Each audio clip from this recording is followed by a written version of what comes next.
존재하는 거야. 이해되세요? 얼마나 무서운 말이야. 의심되어지지 않는 것은 없는 거야, 세상에. 그러니까 세상에 있는 모든 것은 다 어떻게 되는 거야? 의심되어져야 돼.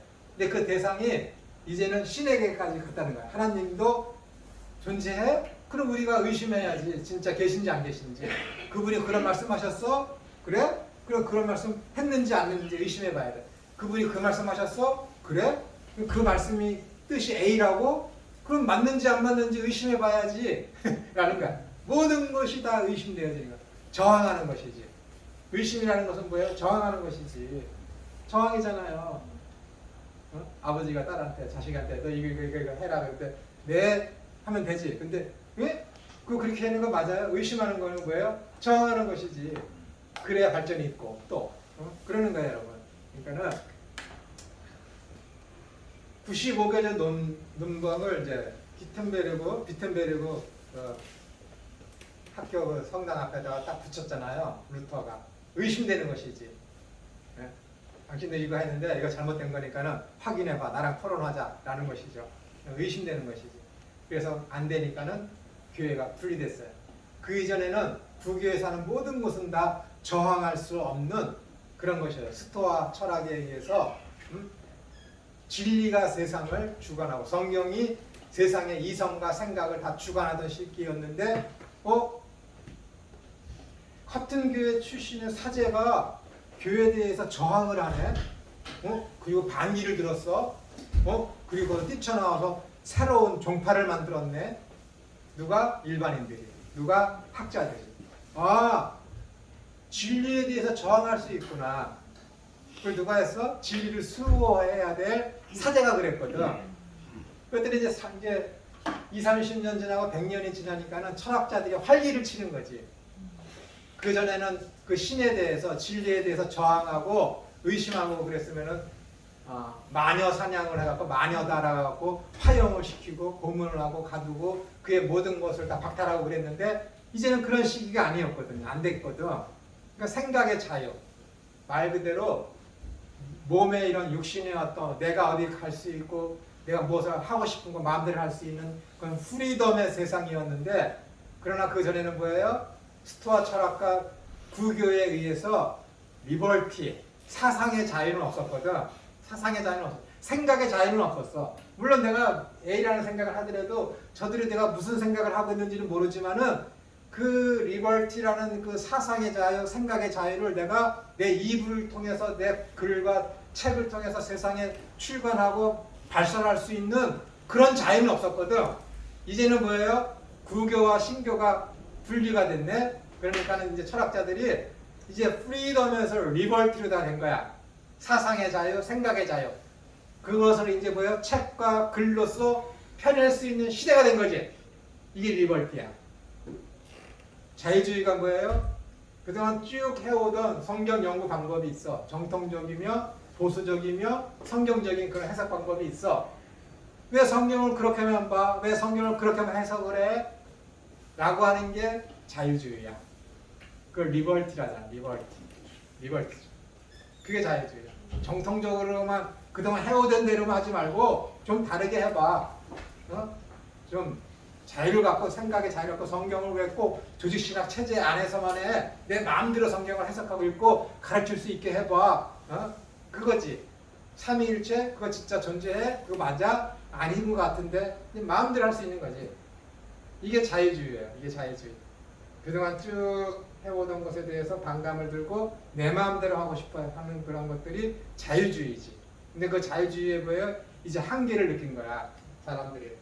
그게 다 맞지가 않구나. 세상이 더 혼란스럽구나. 라고 하니까는 이제 신자유주의가 20세기 말에 등장을 하게 되는 것이죠. 그러니까 어떻게 되는 거예요? 하버드대에 있는 그런 정의란 무엇인가라는 그런 샌더스 같은 교수가 나타나갖고 인류의 역사에 있는 모든 것에 대한 정의에 대한 것을 있었던 그 대표적인 4가지를 들고 와서 그것을 비판하면서 진짜 정의란 무엇인가에 대해서 사람들로 하여금 생각하게 하고 자신이 정의를 내리면서 그 정의를 통해서 세상이 제대로 잘 굴러가기를 원하는 그런 강의를 하게 되는 것이죠. 그러면서 회귀를 하게 되잖아요. 어리띠로 아리스토텔레스로. 각자가 필요한 곳에서 각자의 행복을 추구하면서 각자가 있어야 할 곳에 있는 것이 곧 정의다 라는 거예요. 정의다.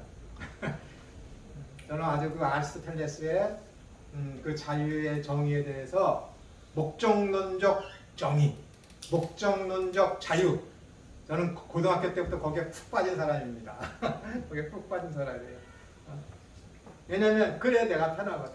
왜냐하면 그래야 내가 성경에 대해서 반기를 안 들거든.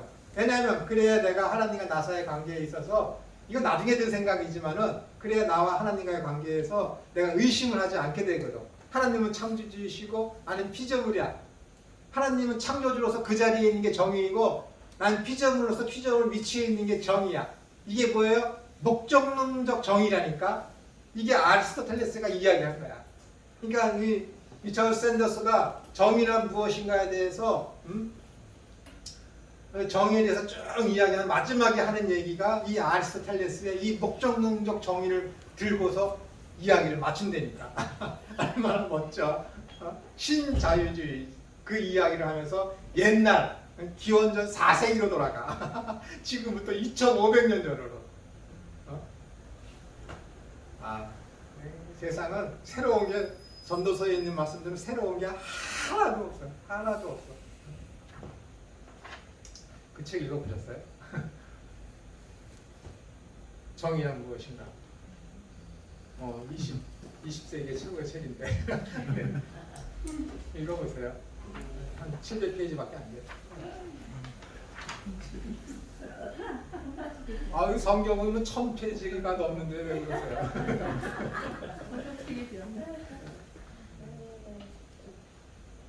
이렇게 해서 인간의 이성의 자유, 그러니까 리버티의 그 길을 열어준 것이 누구냐면은, 제가 주장하는 것은 이 종교 개혁이 그 길을 열어놨다라는 거예요. 종교 개혁이 없었으면은, 만약에 그것이 없었다면은, 이 스토아 철학에 의해서 진리라는 이 성경이 인간의 모든 이성의 사고의 능력을 꽉 움켜잡고 생각하지 못하게 만들었을 거라고. 그러지 말았어야 되는 거예요. 그러지 말았어야 되는 거예요. 그러니까는 중세 암흑 시대라고 하는 거예요. 중세 암흑. 인간이 생각하고 사고할 수 있고 성경에 대해서 마음들이 이야기할 수 있는 그런 모든 것을 다 닫아버렸으니까. 이 신교가 있게 됨으로 말미암아 또 이제 자유주의가 득세하고 그랬지만은, 이런 자유주의가 득세하고 있음으로 말미암아 어떻게 되는 거예요? 성경을 성경으로 보려고 하는 그 노력과 애씀이 더 활발하게 일어나는 것이지. 예, 그것에 대해서 지키려고 하니까, 진리를 옹호하려고 하니까 더 많은 연구가 필요하게 된 것이고, 열심과 노력이 더 교회 안에 요구되는 것이죠. 그러니까 언제나 이게 좋은 게 항상 좋은 게 아니에요. 이거 악한 게 항상 악한 게 아니에요. 그 악한 것은 악이지만은 그 악을 통해서 어떻게 돼요? 선을 더 분발시키지. 아까 얘기했듯이 세상은 어떻게 되는 거예요? 구속사와 일반사가 톱니바퀴가 혼자 돌아갈 수 없듯이 서로 맞물려서 같이 돌아가는 거예요. 같이 돌아가는 거예요. 이를테면 악한 사탄은 여인의 후손을 찾아 죽이려고 온갖 계략과 모략과 술수를 써서 어떻게든지 잡아서 죽이려고 하지만은, 하나님은 어떻게 돼요? 구속사를 이루셔야 되니까는 악한 사탄의 그런 해방에서부터 여인의 후손을 이 땅에 보내시기 위해서 구속사를 섭리해 나가시는 것이죠. 악한 사탄의 일반사를 통해서 구속사를 억압하려고 해. 하나님은 이 구속사를 이루시기 위해서 일반사를 통해서 억압하는 사탄의 모든 계략과 술수를 방해하고 저해하고 없애시는 것이죠. 마지막에 최후의 보류에 가서 예수님께서 오심으로 말미암아 이 일반사를 끝내시는 것이지. 네, 이렇게 되는 거예요. 그 다음, 역사적으로 보아 인간의 이성을 열어준 것이 교회라는 것은 의심할 여지가 없습니다. 왜냐하면 종교개혁 이전에는 성경의 해석은 사제에게만, 모든 성경의 언어는 라틴어가 유일하였지만, 종교개혁을 통하여 성경이 다양한 언어로 번역되고 누구나 성경을 읽을 수 있게 되므로 개인의 이성으로 누구나 지적 수준에 따라 스스로 이해하고 해석할 수 있게 됨을 알게 되어 성경에 대한 의심, 더 나아가서 하나님에 대한 의심을 하게 되었습니다. 이러한 일을 교회가 종교개혁을 통하여 열어준 것입니다. 그러니까 뭐 의심만은 도마라고 그러잖아요.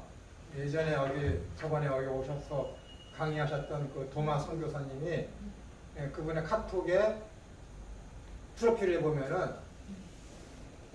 의심이 없으면 답도 없지요. 그분의 프로필이 10년 이상 그렇게 되어 있어요. 의심이 없으면 답이 없죠. 그래서 자기의 이름을 호를 도마로 이렇게 하신 것이거든요. 그러니까는 의심이 없으면 발전이 없습니다. 의심이 없으면 발전이 없어요. 그러나 인간은 이 이성을 하나님과 성경을 잘 알아가는 데 사용하지 않고 의심에 의심을 추가하는 방식으로 신권에 도전하는 데 사용하였습니다. 영성이 닫힌 상태에서의 이성으로의 성경 해석의 문제점이 적나라하게 드러난 것입니다. 여러분, 종교개혁이 그냥 마르틴 루터가 그냥 이렇게 해서 해야 되겠다라는 그런 단일적으로 단편적으로 일어난 사건이 절대 아닙니다. 그 이전에 이 세상의 역사가 어땠냐면 후텐베르크에 의해서 철자가 철자 인쇄하는 거죠. 그 사람에 의해서 개발이 됐어요. 대단하지 않습니까? 그걸 이용해서 종교개혁자들이 종교개혁 해야지 라는 게 아니에요. 종교개혁 하기 한 30-40년 전에 구텐베르크에 의해서 철자 인쇄가 개발이 됐어요. 그냥 책을 마음대로 그냥 한 번만 그 틀을 만들어 놓으면 수천 수만 권을 찍어낼 수 있는 기술이 개발이 된 것이지. 기술이. 그리고 종교는 뭐 타락한 건 말할 것도 없고, 그 다음에 봉건주의 시대였기 때문에 영주 제도잖아, 영주. 그래서 A라는 마을에서 B라는 마을을 가. 근데 그 다리가 있어요. 근데 영주들이 악하니까는 자기 마을에 있는 사람을 고용을 안 해. 고용도 하지만은 윗마을에 있는 윗마을 영주에 속해 있는 그 마을 사람들을 고용을 해. 임금을 준다고. 그럼 이 사람들이 일을 하려면 어떻게 돼요? 자기 마을로 와야 되잖아. 자기 통치하에 있는 대로. 그럼 다리를 건너요. 그럼 어떻게 돼? 오전에 건널 때 다리세를 내. 저쪽에다가. 그럼 또 이쪽으로 넘어가면 또 이쪽에다가 넘어갈 때 또 다리세를 내게 만드는 거야. 그래서 세금을 받았어, 영주들이. 그러니까 얼마나 다양하게 착취를 했겠습니까? 이건 그냥 아주 가벼운 세금을 걷는 거야. 아주 가벼운 세금. 뭐 사람마다 한 명씩 걷는 걸 인두세라고 그러고, 각종 종교세며 뭐 이름을 만들어내갖고 각종 세금을 다 걷었어요. 그러니까 농민들이 어떻게 되는 거예요? 영주들에 대해서 굉장히 큰 반감이 일어났어요. 반감이. 그러면서 농민 전쟁이 일어났거든. 한 30-40년 전에 쿠텐베르크에 의해서 팔자가 이제 수만 권을 찍을 수 있는 능력이 생겼고, 농민들은 어떻게 되는 거예요? 세상을 움켜잡고 있고, 종교의 사제들의 종교세를 걷는 것들, 그 다음에 자신들의 노동력을 착취하는 봉건주의 영주들에 대한 반감하면서 문화적으로는 그렇게 되었지만은 어떻게 이제 노동을 착취하는 이 봉건주의자들에 의해서 농민 전쟁이 막 일어나던 시기였어요. 그때 당시에 농민 전쟁이 막 일어나고 하던 차에 루터가 로마서 1장 17절을 읽고 오직 의인은 믿음으로 말미암아 살리라 함과 같으리라는 것을 읽고 이 선행으로 구원받는 것이 아니라 내 노력과 내 의로 구원받는 것이 아니라 믿음으로만 구원받는구나 라는 것을 깨달았지. 그러면서 종교개혁을 일으킨 거야. 이 삼박자가 딱 맞은 거야. 그러니까 세상의 어떤 일반 역사가 그런 식으로 가게 돼 있어요. 저항하지 않으면 안 돼. 혁명을 일으키지 않으면 안 돼. 만약에 종교적으로만 개혁을 일으킨다 했으면 농민들로부터 마르틴 루터가 이렇게 호응을 받지 못했을 거라. 이게 그러니까 어떻게 되는 거야? 이 하나님께서 하시는 이 종교개혁이라는 것은 루터가 하고 싶어서 개인의 필요에 의해서 한 것이 아니라 하나님께서 농민들과 어떤 문화적인 그런 과학적인 그런 발달을 다 하나님께서 주도에 오셔서 1517년 10월 31일이 딱 되니까는 그 시기에 딱 맞춰서 일어나도록 하나님께서 카이로스를 주장해 오신 것이지. 이해되세요? 이에서 일어난 것이 종교 개혁입니다. 그러니까는 일반사와 구속사가 따로 분리돼서 하나님이 하시는 그 역사가 따로 분리돼서 일어날 수가 절대 없어요, 여러분. 이것도 말씀드렸지만 예수님께서 오시게 된 카이로스와 크로노스로 설명하면서 왜 예수님이 그때 오셔야 되겠는가를 내가 암흑시대를 통해서 여러분들한테 말씀드리지 않았습니까? 똑같은 거예요, 여러분. 그러니까는 피할 수가 없어요. 이 세상을 주관하는 것은 하나님이십니다. 일반사는 악한 사탄에 의해서 악하게 막 작용하고 있지만은 그것조차도 어떻게 되는 거예요? 하나님의 절대 주권하에, 하나님의 섭리와 간섭하에 그러한 것들이 일어나요. 그렇기 때문에 악한 사탄이 일으키는 이 세상적인 악도 어떻게 돼요? 하나님이 이용해서 당신의 뜻을 이루시는데 사용되어진다라는 거예요. 그래서 잠언서에 뭐라고 되어 있어요? 악도 하나님께서 필요할 때 이용된다라고 하시는 거예요. 이용된다라는 거예요. 그 다음 중세를 넘어 근세로 넘어오면서 사람들, 특히 지식층들은 왜 교회에 대하여 저항하게 되었을까요? 중세 시대는 기독교를 중심으로 한 스콜라 철학이 유럽의 모든 사상과 문학 철학을 지배하고 있었는데 스콜라 철학, 믿기 위하여 이해한다. 이것이죠. 스콜라 철학이. 스콜라 철학은 신앙과 이성을 서로 상충되는 것으로 이해하고 이성은 절대적으로 신앙에 복속시켜야만 되는 것으로 간주하여 성경에 대한 생각, 하나님에 대한 생각을 일반인들에게는 닿도록 닿다라는 거예요. 하고 무조건적인 복종만이 요구되었습니다. 그렇기 때문에 일반인들이 성경을 읽고 해석하지 못하게 하기 위해서 한 것이 뭐예요? 라틴어로만 성경을 썼어요. 라틴어로만. 독일인도 라틴어를 읽어야 돼요. 성경을 읽으려면. 영국인도 성경을 읽으려면 라틴어로 된 성경만 읽어야 돼요. 다른 책으로다가 성경을 썼다. 그럼 그것은 뭐예요? 이단이야. 이단. 어떻게 감히 하나님의 말씀을 영어로다가 한글로다가 한문으로다가 쓸 수 있느냐는 거야. 오직 라틴어로만 성경 말씀은 써야 된다라는 것이죠. 그런데 그때 뭐예요? 활자의 인쇄술이 생겨난 것이잖아요. 그러니까 영국에 있는 쯔빙길 같은 사람들이 성경을 영어로 번역하는 거예요. 수많은 사람들이 성경을 자국어로다가 번역을 하는 거예요. 근데 번역을 하면 뭐해? 목판 인쇄 기술이나 아니면 사람이 서필로 해서 쓰는 거면은 제한적이잖아요. 근데 그것이 철로다가 새로다가 이제 인쇄할 수 있는 기술이 생겼으니까는 얼마나 신나겠습니까? 그러니까는 루터가 가장 먼저 한 것이 뭐예요? 신약 성경을 독일어로 번역하는 거예요.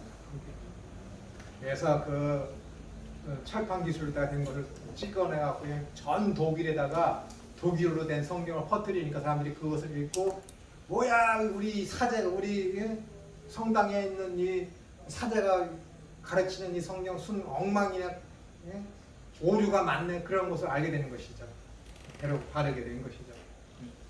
그러니까 이 모든 것이 합쳐져 갖고 종교 개혁이 성공적으로 해갖고 이제 개신교가 이제 생겨나게 된 것이죠.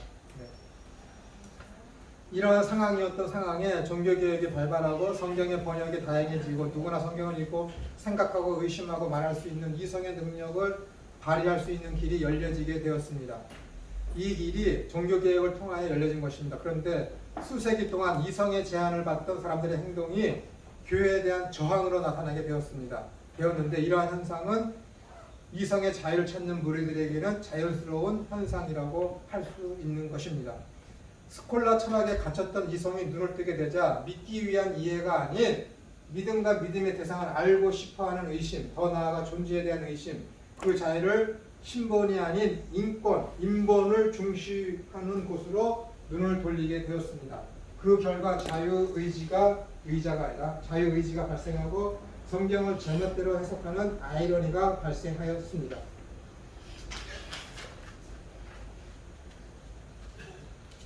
중생되지 않은 자가 이성으로 성경을 이해하려고 하면 역사적 예수, 합리적 예수를 중시하게 되므로 예수 그리스도의 사역을 신화화하게 됩니다. 그러므로 성경의 바른 해석, 신학은 이성이 중상한 자가 하여야 한다는 것입니다. 그리고 성경의 바른 해석이 되도록 바른 신학을 정립하고 성경을 성경이 해석하도록 하여야 하는데 이에 대한 신학 행위의 주도적 역할은 교회가 가지고 있음을 알아야 합니다. 그러면서 교회 밖의 외적 도전이 지속적으로 있을 것을 인지하고 있어야 합니다. 교회가 성경 신학을 함에 있어서 어느 체계에 머물러 있거나 교단적 테두리 안에 갇혀 있게 된다면 기독교는 중세의 악의적인 성경 해석 원리로 회귀하게 될 것입니다. 그래서 요즘에는 그동안 사람들이 굉장히 장려했잖아요. 거의 한 4, 50년 동안 장려한 것이 무엇이냐면은 QT, 콰이어트 타임과 경건의 시간 아닙니까? 그것을 굉장히 장려했습니다.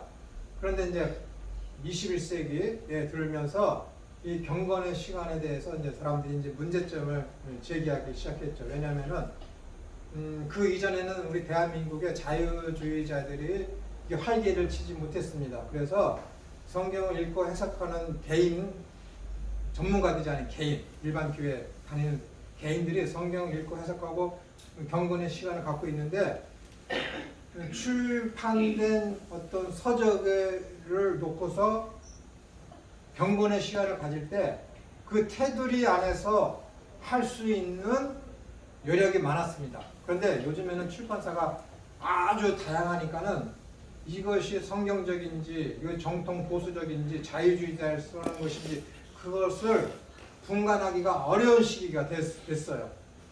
그래서 활개친 것이 무엇이냐면은 이찬수 목사님처럼 그 다음에 곽선희 목사님처럼 설교를 어떻게 되는 거예요? 도덕적이고 윤리적이며 철학적인 그런 설교, 그 다음에 오순절 파와 같이 성경을 읽고 해석하면서 모든 것을 다 삼박자 구원, 그런 복, 지상적인 복, 기복적인 신앙으로 다 성경을 보게 하는 그런 것들이 책으로다가 많이 공부할 수 있는 여건들이 많이 생겨났죠. 그러니까는 요즘에 와서는 어떻게 되는 거예요? 이 경건의 시간에 대해서 개인이 갖는 것에 대해서 굉장히 부정적인 시각으로 보는 학자들이 굉장히 많이 있습니다. 저도 거기에 동조하는 사람이거든요. 그렇기 때문에 이 경건의 시간을 가는 어떤 한 개인이 있으면은 자기가 성경 어떤 만약에 마태복음 몇 장, 5장, 8절을 읽었을 때 긍휼히 여기는 자는 복이 있느냐 할 때 이 긍휼에 대해서 남을 불쌍히 여기는 거 그런 식으로 해갖고 도덕적이고 율법적으로 철학적인 그런 윤리적인 개념을 가지고 그 긍휼을 해석을 했다 하면은 좋죠. 좋지. 응? 근데 진의는 그것이 아닌데 근데 어떤 한 개인이 그것을 읽고 그렇게 이해를 했다라고 하면 어떻게 되는 거야? 진리에서 벗어난 진리에서 벗어난 왜곡된 시선을 가지고 그 본문을 평생 살아가게 되는 것이잖아요. 그러니까 성경을 읽고 해석하고 경건의 시간을 갖는 사람은 어떻게 되는 거예요? 교회에 있는 전문가, 전도사나 목회자한테 내가 오늘 성경을 이렇게 읽어서 이렇게 깨달았습니다라고 하면서 서로 질문하고 답하고 하는 그런 시간을 갖는 것이 경건의 시간에 참된 의미가 있는 것이다 라는 것이죠. 그렇지 않고서는 어떻게 되는 거예요? 성경을 읽으면 귀에 걸면 귀걸이, 코에 걸면 코걸이 하는 그런 시기가 온다라는 거예요. 그게 염려되는 것이지. 진의는 A인데 어떠한 개인이 그 본문을 읽고 나는 그렇게 생각 안 해. 나는 C로 다 받아들이고 C로다가 이해하고 C로다가 남한테 복음을 증거할 때 이야기할 거야. 라고 하면 어떻게 되는 거예요? 진의에서 벗어난 왜곡된 성경 본문을 남한테 가르치게 하는 것이잖아요. 그렇기 때문에 어떻게 되는 거예요? 요즘에는 경건의 시간에 대해서 사람들이 굉장히 부정적이에요. 그래서 이 경건의 시간을 가지고 어떻게 돼요? 과거 종교개혁 이전 시절로다가 돌아갈 수 있는 이전에는 사제들에 의해서 왜곡된 성경을 가르치겠지만은 이제는 어떻게 되는 거예요? 누구나가 다 성경을 읽고 해석할 수 있는 그런 능력과 시간이 된 시대이기 때문에 그 이전보다 더 큰 오류, 더 다양한 오류가 생길 수 있는 길이 경건의 시간이다라는 거예요. 굉장히 조심해야죠. 그러니까는 내가 성경을 읽었다 반드시 읽어야 돼요. 그러나 그 답을 찾을 때는 어떻게 되는 거예요? 내가 다니고 있는 교회 목사님하고 의논을 해야 돼요. 목사님, 제가 성경을 이렇게 읽었는데 이 본문을 저는 이렇게 이해했습니다. 라고 했을 때 목사님이 호응하면 잘했어 라고 하는데 그거 아니지 라고 해야지. 그래, 그게 정답이죠. 전문가한테 물어봐야지. 당연히 성경을 읽고 해석했으면 전문가인 당연 목사님이나 자기 교회가 같이 있는 전도사님한테 반드시 물어보고 확인을 받아야지. 임의로다가 해석하면 그게 뭐예요? 안 되는 것이지. 큰일 나는 거예요. 안 되는 거예요. 반드시 읽어야 되지만은 그 해석하는 그런 면에서 반드시 어떻게 되는 거예요? 확인을 받아야 되는 것이죠. 그리고 인터넷에서 보면은 굉장히 다양하게 있지 않습니까? 제가 아는 어떤 한 권사님은 그 교회 목사님이 이 코로나 시기에도 계속해서 어떠한 본문을 설교 결론 헌금, 설교 결론 헌금 매주 그렇다는 거야. 월, 수, 금 계속 그렇다는 거야. 이 코로나 시대에 예배당을 건축해야 되니까는. 그래서 항상 그러니까 이분이 유튜브로다가 같은 본문의 설교를 찾아봤대. 이 거기 있는데 그 본문은 헌금하고 전혀 상관이 없는 것을 이 권사님이 알게 된 거예요. 그래서 전화로 걸어갖고 선생님 저 마음이 너무 편해요 그러더라고. 왜요? 그랬더니 그 이야기를 하는 거야. 그 교회 목사님 참 이렇게 헌금 얘기만 해갖고 제가 유튜브를 찾아봤더니 이분 목사님은 저한테 이렇게 설교를 하시던 인터넷 이렇게 이 본문은 이런 내용이라고 설교를 하시던데요. 그 교수님 선생님은 어떠세요? 묻더라고요. 그래서 후자요. 그렇지. 후자요. 그렇지. 그러니까 마음이 너무 편하다는 거예요. 그러니까 사람들이 어떤 누구한테 설교를 들을 때 그 짐이 되잖아요. 짐이 돼. 왜 짐이 돼? 하기 싫으니까 짐이 되는 거예요.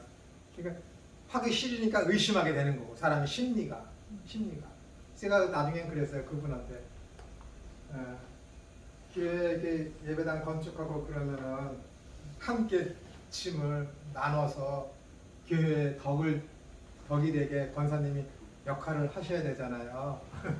제가 그랬거든요. 우회적으로. 본문에 대한 진의를 그 담임 목사님이 벗어났지만 교회에서 많은 성도들이 함께 짐을 져야 되는 것을 어떻게 하든지 그 짐을 덜기 위해서 자기가 담임 목사님의 설교와 반대되는 내용의 설교를 찾는 거잖아. 이해가 되세요? 그건 더 큰 문제야. 그건 더 큰 문제지. 그럼 그 교회 나와야지. 그 예배당에 나와야. 그러면 안 되는 거예요. 할 건 하고. 교회 예배당 건축하고 그러는데 새로 개보수하거나 건축하고 있는데 권사가 돼갖고 함께 힘을 쏟아서 같이 열심을 내서 덕을 세워야지. 그거 하기 싫다고 그래서 헌금 안 해도 된다라는 그런 설교를 찾아서 딱 얻어갖고 답이 여기 있네 하면 되겠습니까? 제 지금 드리는 말씀 이해되세요? 그렇게 하셔야 되는 거예요. 그렇게 하셔야지. 이렇게 다양하게 설교하다 한 본문이 있으면은 다 알아요. 특히 청년들은 다 안 되니까. 다 알아. 오늘 김천호가 오늘 교회에 가서 설교를 했는데 그동안 그 교회에서 설교했던 그 내용하고 다르게 했다. 그럼 가만히 있을 것 같아요? 당장 그냥 예배 끝나자마자 인터넷에 찾아가서 김천호 쟤 뭐야 헛소리 해고 왔네. 그러지. 다 알아요. 제가 일전에 말씀드렸죠. 청라에 있는 학생들이 모여서 했는데 제가 어느 교회 목사님 설교 좀 듣고 와라. 그랬더니 애들이 듣고 오질 않았어요. 그래서 이제 그 유튜브에 있길래 같이 이제 설교를 딱 듣는데 그 교회 목사님이 어떤 예화를 드는데 대한민국의 어머니들을 가지고 아줌마라 그래요. 아줌마. 청년들이니까는 자기들의 엄마들이 다 아줌마잖아요. 50대 중반, 후반 그 정도 되니까요. 자기들의 어머니에 대해서 비하했다라는 거야. 아줌마라고. 그러니까 열심을 내는 것을 가지고 극성이라고 한 거야. 이 목사님이. 극성이라고. 대한민국 아줌마들의 극성. 그 다음 애들이 하는 거 벌써 자세들이 싸늘하잖아요. 다 들은 다음에 이야기했더니 이 청년들이 그 목사님 설교한 내용을 하나도 안 들었어요. 다 딴짓한 거야. 물어봤어. 왜 그러냐 했더니 자기 대한민국의 어머니들에 대해서 아줌마라고 표현했다라는 거야. 아줌마. 그 단어, 여성을 비하하는 그 단어 하나 때문에 이 20대 청년들이 다 귀를 닫아버려. 상관 안 해요. 왜냐면 그 본문에 대해서 다른 목사님이 설교를 했거든. 단어 선택이 그렇게 중요하더라고. 목사님. 그러니까 또 한 청년은 목사님이 설교를 하는데 뭐 그런 걸 전혀 하지 마세요. 그런 거 하나도 소용이 없어요. 이래야 되는 것을 여러분 그런 거 1도 없습니다. 그런 거예요. 요즘 시리들은 쓰잖아요. 은어를 쓰면서 막 단어도 막 축약해서 우리 나 같은 노친네는 알아듣지도 못하는 이상한 단어를 막 쓰면서 얼마 전에 뉴스를 봤더니 이대남이라고 하더라고요. 이대남이 뭔데 이러죠? 딱 보니까 20대 여자들. 그게 이대남이라는 뜻이래요. 그렇게 찾아볼 정도거든. 근데 이 뭐라고 하는데 그 목사님이 설교 시간에 1도 없으니까 하지 말라고 했더니 사람들이 안 들어. 그 소리 했다고 안 들어. 목사님은 달라야 되는데 왜 요즘 청년들 세상에서 쓰는 그런 일반적인 용어를 설교 시간에 쓰냐는 거예요. 지들은 다 쓰면서. 그러니까 요즘 그래 세대가 아주 설교하기 힘든 시대야. 그러니까 조심하셔야 돼요. 그런 것들 알아두셔야 돼요. 설교할 때. 어쨌든 그렇고 그러니까 성경을 읽고 해석하는 데 있어서 어떤 이성이 작용하는 것들이 굉장히 득세하고 이성으로다가 자기들의 어떤 합리적인 그런 사고방식과 그런 것에 어떤 것에 맞지 않으면은 사람들이 청년들은 문을 딱 닫아버립니다. 그리고 젊지 않더라도 저 성경 본문이 과연 저럴까 하면서 여러분뿐만 아니라 대부분의 사람들이 집에 와서 우리 목사님 설교 일으키는데 하면서 의식이 있는 사람, 의식이 있다고 그러나 교회에 대해서 좀 저항적인 그런 생각이 있는 사람들은 집에 와서 다 찾아봅니다. 다 찾아봐요. 그래서 이 경건의 시간을 갖고 있는 개인적인 그런 성경 읽고 하는 여러분들은 이제 신학생이기 때문에 어느 정도 괜찮지만은 전문적으로 성경 지식 해석하는 그런 방법들을 배우지 않은 사람들이 하는 이런 경건의 시간은 굉장히 이제 조심성 있게 해야 된다라는 것입니다. 그래서 이제 경건의 시간을 이제 부정하는 그런 시각들이 점점 커지고 있죠. 그렇다고 성경을 읽지 말라는 건 절대 아닙니다. 읽고 말씀드렸듯이 담임 목사님이나 전도사, 성경 전문가들한테 가서 그것을 확인받으면 된다라는 것이죠. 그 다음 교회는 이성적 성경 해석의 도전을 영적 해석의 원리로 변증할 책임이 있습니다. 교회의 잘못은 어떻게 발생합니까? 바른 신학을 하지 않고 바른 신학을 했을지라도 말씀에 순종하지 않는 거짓 목회자들에 의하여 대부분의 잘못이 발생을 합니다. 가끔 목회자들을 이제 친한 목회자들이라고 하면 이제 좀 가깝게 지내는 목회자들을 이야기하면은 항상 그럽니다. 똑바로 가르쳐. 저한테 하는 소리죠. 똑바로 가르치라고. 저는 그래요. 나는 똑바로 가르치는데 하는 사람들이 똑바로 안 하는데 그러죠. 제가 봤을 땐 그게 맞는 것 같아요. 일선에서 뛰고 있는 목회자들은, 목회하시는 목사님들은 전쟁터예요. 영적 전쟁터에 나가서 싸우는 소대장 같으신 분들이거든요. 그러신 분들이잖아요. 말씀을 하고 앞장서서 본을 드려야 되고. 근데 그런 분들이 성경 해석을 잘못하고 신학교에서 배운 그런 성경의 원리에서 벗어나서 자기 임의대로 해석해서 가르치고 그것이 옳은 진리인 것처럼 하면은 전쟁에서 패하죠. 이기는 것 같지만은 적군의 편에 서서 적군의 세력을, 악의 세력을 불리는 것이죠. 자기는 그렇게 안 하려고 하는 것 하지만은 실력이 없는 걸 어떻게 해요? 실력이 없는 거. 나는 전쟁에서 이기고 싶은데 잘하고 싶은 욕망은 있는데 실력이 없는 걸 어떻게 해요? 실력이 안 되는 걸 어떻게 합니까? 가끔 우리 집사람이 그래요.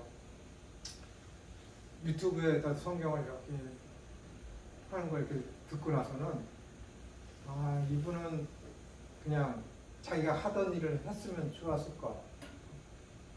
특히 예술 하시는 분들에 대해서 그런 얘기를 많이 해요. 저도 그러고. 예술이나 쭉 하시면 좋았을 것. 그러니까 집사람이 보더라도 이건 아니다라는 생각이 드는 거예요. 성경 해석을 하는데 이건 아니다라는 그런 것들이죠.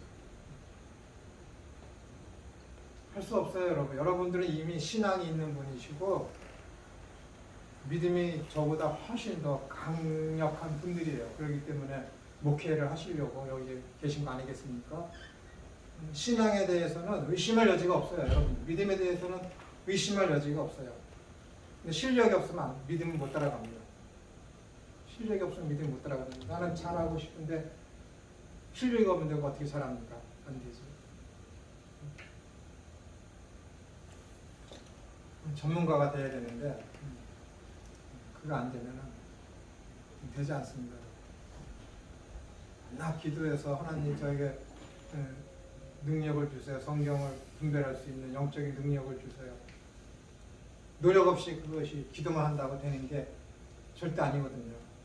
절대 아니에요. 무조건하면은 나는 바리새인 중에 바리새인이요, 유대인 중에 유대인이요, 베냐민 지파요. 그 자랑하던 사도 바울도 회심한 이후에 3년 동안 아라비아로 와서 성경을 배웠겠습니다.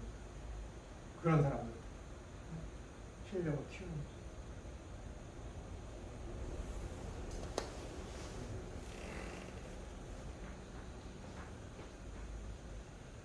그러니까 바른 삶을 추구하며 여기 한차인가요? 바른 삶을 추구하며 사는 사람에게는 바른 삶의 기준이 되는 가치관이 존재하는 것처럼 바른 신앙을 추구하는 사람에게는 바른 신학 교리가 필요합니다. 신학 교리는 성경 해석의 원리와 방법을 제시하는 학문이며 더 나아가서 그리스도인의 삶의 기본 틀을 제공하는 학문입니다. 그리고 신학에는 여러 분과가 있는데 조직 신학은 신학의 기초가 되는 학문입니다. 빨리 해갖고 한 30분에 끝낼까요? 아니면 지금 쉴까요? 어떻게 할까요? 5분만 쉬죠. 네. 5분만 쉽시다. 50분에 또 하겠습니다. 50분.